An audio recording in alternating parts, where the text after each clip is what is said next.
والدین ہمارے لیے سب سے زیادہ محبوب ہے. جب تک ہم رسول اللہ سے سب سے زیادہ محبت نہ کر لیں اس وقت تک ہمارا ایمان مکمل نہیں ہو سکتا. اللہ کے رسول صلی اللہ علیہ وسلم کی ساری سیرت کو ہم دیکھ لیں. رسول اللہ صلی اللہ علیہ وسلم ہمیں کیا بتا رہے ہیں, رسول اللہ کی زندگی ہمیں کیا بتا رہی ہے, رسول اللہ کے اخلاق کیا ہیں, آج ہمارے اخلاق کیا ہیں, رسول اللہ کے اخلاق کیا تھے, ہمارے اخلاق کیا تھے. رسول اللہ نے فرمایا رسول اللہ ہر چیز کے اوپر خیال رکھا کرتے تھے. رسول اللہ یتیموں کا بھی خیال کرتے تھے, بیواؤں کا بھی خیال کرتے تھے, جو مظلوم ہیں ان کا بھی خیال کرتے تھے. آج ہم رسول اللہ کی امتی ہوتے ہوئے آج ہم ان چیزوں کو چھوڑ چکے ہیں. یہ رسول اللہ کی سنت ہے. رسول اللہ کی سنت صرف داڑھی نہیں ہے, رسول اللہ کی یہ بھی سنتیں موجود ہیں. ان سنتوں کو بھی پورا کرنے کی کوشش کرو. رسول اللہ صلی اللہ علیہ وسلم کی سیرت میں ایسے بے شمار روایتیں ملیں گی. یہاں پر اللہ کے رسول صلی اللہ علیہ وسلم کی ایک صحابی رسول کا ہم واقعہ سنیں. چلے ایک معصوم بچے کا بھی ہم واقعہ سنیں جس سے ہمیں پتا چلے کہ وہ اللہ کے رسول صلی اللہ علیہ وسلم سے کتنا محبت کرتا ہے, کتنا محبت کرتا ہے. تو عزیزان محترم, ایک معصوم بچہ ہوتا ہے, ان کی ماں بھی کافرہ ہے اور ان کے جو باپ ہوتے ہیں ان کا انتقال ہو جاتا ہے. وہ چچا کے گھر میں, وہ چاچا کے گھر میں اپنی زندگی گزار رہا ہوتا ہے, لیکن اللہ تبارک و تعالیٰ کا فضل اس پر ہوتا ہے, کرم ہوتا ہے, وہ ایمان قبول کر لیتا ہے. اب وہ ہٹ کر رہا ہوتا ہے, میں رسول اللہ سے جا کر ملنا چاہتا ہوں, میں رسول اللہ کے پاس جا کر اپنی زندگی گزارنا چاہتا ہوں. تو عزیزان محترم, وہ معصوم بچہ اپنی ماں سے کہنے لگتا ہے, اے ماں, میں نے آج سے پہلے تجھ سے کچھ نہیں مانگا, میں ایک چیز مانگتا ہوں, میں رسول اللہ صلی اللہ علیہ وسلم کے قدموں میں جا کر اپنی زندگی کو گزارنا چاہتا ہوں, مجھے اجازت دے دے, میں آپ رسول اللہ کی خدمت اپنی زندگی گزاروں گا. وہ ماں کہنے لگتی ہے, ہرگز تم نہیں جا سکتی, میری ایک ہی ہے, تو ایک ہی اولاد ہے, اگر تو بھی چلے گیا تو میرا سہارا کون ہے, میرا شوہر بھی نہیں ہے, ہم تیرے چاچا کے گھر میں اپنی زندگی گزار رہے ہیں. تو وہ بچہ کہنے لگتا ہے, اے ماں مجھے معاف کر دے, میں رسول اللہ کے قدموں میں رہنا چاہتا ہوں. وہ ہٹ کر رہا ہوتا ہے. وہ ماں کہنے لگتی ہے, اگر تیرے چاچا تجھے اجازت دے دے تو چلے جانا. تو عزیزان محترم, اب وہ چاچا کے پاس جاتا ہے, وہ معصوم بچہ چاچا کے پاس جاتا ہے, جا کر چاچا سے عرض کرنے لگتا ہے, اے چاچا جان, جب سے ہمارے والد کا انتقال ہو چکا ہے, آپ ہی میرے لیے اور میرے والدہ کے لیے جو بھی ضرورت ہے آپ ہی لا کر دے رہے ہیں. میں آپ سے گزارش کرنا چاہتا ہوں, میں رسول اللہ صلی اللہ علیہ وسلم کی آگے میں اپنی زندگی رسول اللہ کے قدموں میں بیٹھ کر گزارنا چاہتا ہوں, مجھے رسول اللہ کے پاس بھیج دیں, اجازت دے دیں. تو اب وہ آپ کے چاچا کہنے لگتے ہیں, جب سے تو اس دنیا میں آیا ہے تیرا باپ کا انتقال ہو گیا, تیری ہر چیز کا خیال میں رکھتا ہوں, تجھے لباس میں لا کر دیتا ہوں, تجھے 3 وقت کا کھانا میں پہنچاتا ہوں, تو ہمارے ایمان کو چھوڑ کر تو رسول اللہ کے پاس کیوں جا رہا ہے, محمد رسول اللہ کے پاس کیوں جا رہا ہے. تو عزیزان محترم, وہ بچہ ہٹ کرنے لگتا ہے اور وہ چاچا کہنے لگتا ہے, اگر تو جانا چاہتا ہے تو اپنے جسم پر جو کپڑے ہیں وہ کپڑے بھی میرے دیے ہوئے ہیں. عزیزان محترم, وہ تو بڑے صحابی رسول تھے, یہ معصوم بچوں کا بھی ایمان تھے, یہ معصوم بچے کا بھی ایمان دیکھو. وہ صحابی رسول, وہ معصوم صحابی رسول اللہ کے رسول صلی اللہ علیہ وسلم کے لیے اپنے کپڑوں کو بھی نکال دیتے ہیں. عزیزان محترم, بیان کیا جاتا ہے, ایک پتا لے کر اپنے شرمگاہ کو چھپاتے ہوئے آپ رسول اللہ صلی اللہ علیہ وسلم کے پاس جاتے ہیں, رسول اللہ کی خدمت میں رہتے ہیں, رسول اللہ کی خدمت میں رہتے ہیں, جن کا نام عبداللہ بیان کیا جاتا ہے. آپ ساری زندگی آپ اللہ کے رسول کی خدمت میں رہتے ہیں, آپ کی غلامی کر رہے ہوتے ہیں. تو عزیزان محترم, اللہ کے رسول صلی اللہ علیہ وسلم کا ہر فرمان آپ سن رہے ہوتے ہیں, اللہ کے رسول کا ہر بتایا ہوا آپ سن رہے ہوتے ہیں. ایک مرتبہ رسول اللہ کچھ فرماتے ہیں, وہ سنتے ہیں, لیکن مسجد نبوی میں بیٹھ کر وہ جو معصوم بچہ حضرت عبداللہ ہوتے ہیں وہ ذکر کر رہے ہوتے ہیں. جوش میں آ کر, معصوم بچہ ہے, جوش میں آ کر ذکر کرتے ہیں, سبحان اللہ, زور سے پڑھنے لگتے ہیں. ان کے بازو ایک صاحب نماز پڑھ رہے ہوتے ہیں, تھوڑی دور کے بعد ایک صاحب سو رہے ہوتے ہیں.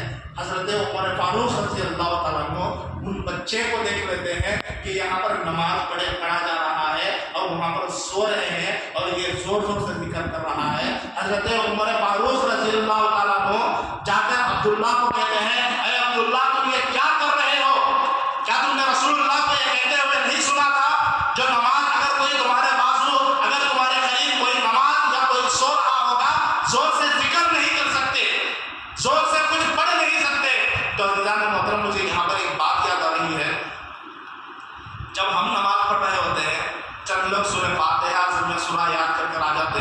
زور زور سے پڑھنے لگتے ہیں. کیا انہیں سورہ فاتحہ آتا ہے؟ ہمیں سورہ فاتحہ پڑھنے نہیں آتا. زیادہ تر میں کہاں پر دیکھتا ہوں جو جنازے کی نماز پڑھتے ہیں، جنازے کی نماز پڑھتے ہیں، وہ چند لوگ آتے ہیں، وہ چند لوگ 4 آیتیں یاد کر کر، 4 دعائیں یاد کر کر آ کر جب نماز کے لیے ٹھہرتے ہیں تو زور زور سے پڑھنے لگتے ہیں. آزو بازو والے سن لے اور جان لے کہ انہیں جنازے کی نماز پڑھنے آ رہی ہے. ارے ایسی ارے لوگوں کو دکھانے کی عبادت نہ کرو، اللہ کو دکھانے کی عبادت کرو.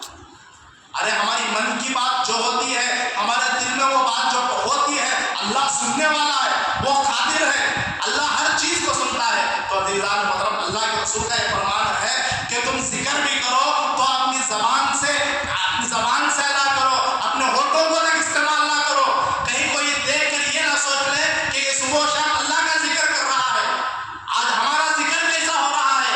ہمارا ذکر آج ہمارا ذکر اس ہاتھ میں جو تسبیح ہوتی ہے اس میں ہمارا ذکر آ چکا ہے. ارے وہ ذکر خدا کے لیے کر رہے ہو یا لوگوں کو دکھانے کے لیے کر رہے ہو؟ تسبیح سے بھی ہم ذکر نہیں کر سکتے.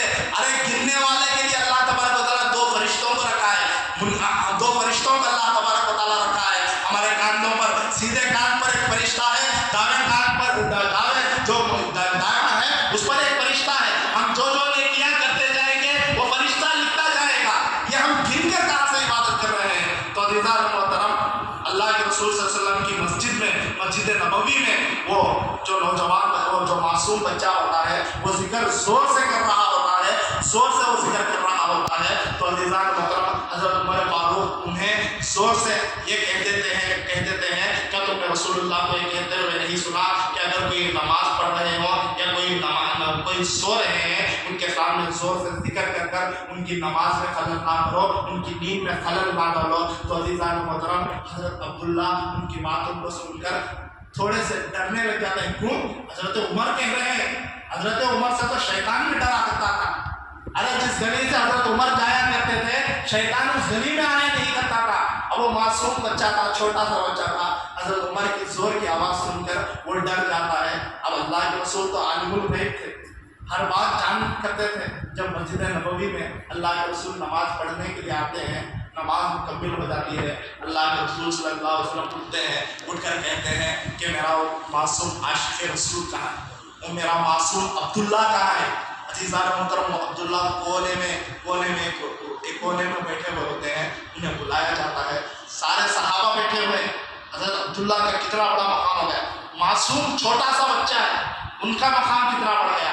حضرت عبداللہ کو بلایا جاتا ہے. رسول اللہ صلی اللہ علیہ وسلم پوچھتے ہیں کہ عبداللہ بتاؤ تمہارے ساتھ کیا ہوا، تم کیوں اتنے پریشان ہو؟ تو حضرت عبداللہ کہنے لگتے ہیں کوئی بات نہیں ہے رسول اللہ، کوئی بات نہیں ہے، میں اچھا ہوں، جیسا بھی ہوں اچھا ہوں. فرماتے ہیں رسول اللہ بتاؤ تمہارے ساتھ کیا معاملہ ہوا. تو جب رسول اللہ بار بار پوچھتے ہیں تو کہنے لگتے ہیں کہ میں ایک غلطی کر دیا ہے. آپ نے مجھے کہا تھا کہ کوئی نماز پڑھ رہے ہو یا کوئی سو رہے ہو ان کے سامنے زور سے ذکر نہیں کر سکتے.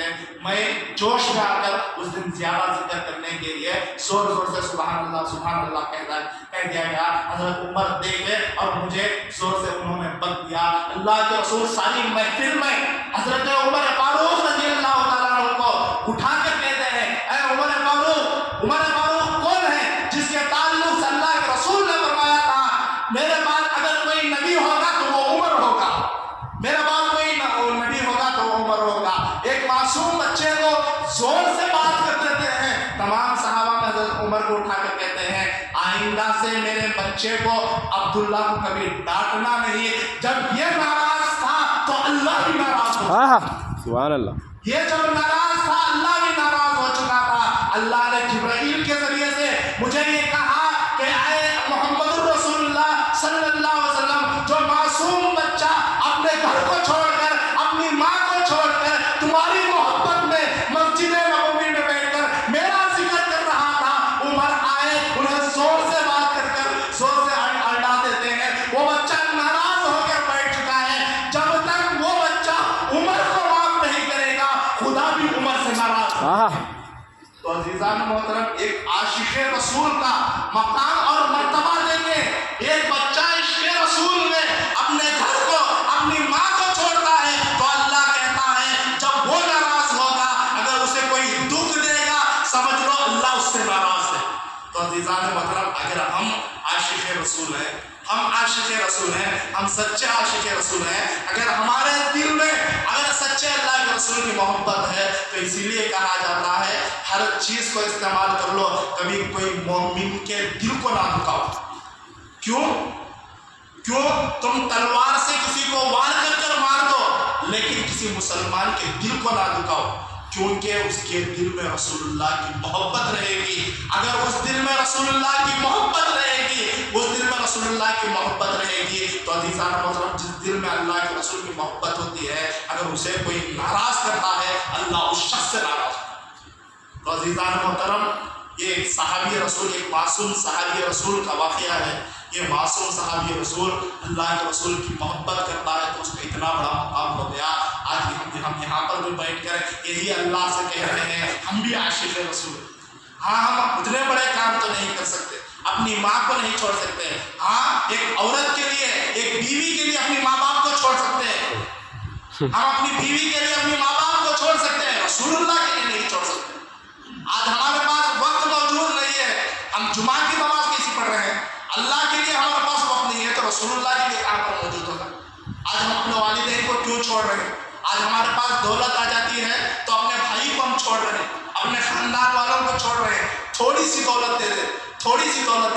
اسی لیے اللہ کے رسول نے فرمایا کبھی دعاؤں میں خدا سے دولت نہ مانگو. یہ دولت ایسی چیز ہے جو خدا سے اور رسول سے بندے سے دور کرتی ہے. تو عزیزان محترم، ایک صحابی رسول ہے جن کا نام صالبہ بیان کیا جاتا ہے. ایک صحابی رسول تھے، اللہ کے رسول کے صحابی رسول تھے، صالبہ جن کا نام بیان کیا جاتا ہے. آپ مسلمان ہو چکے ہیں، آپ ایمان والے ہو چکے ہیں.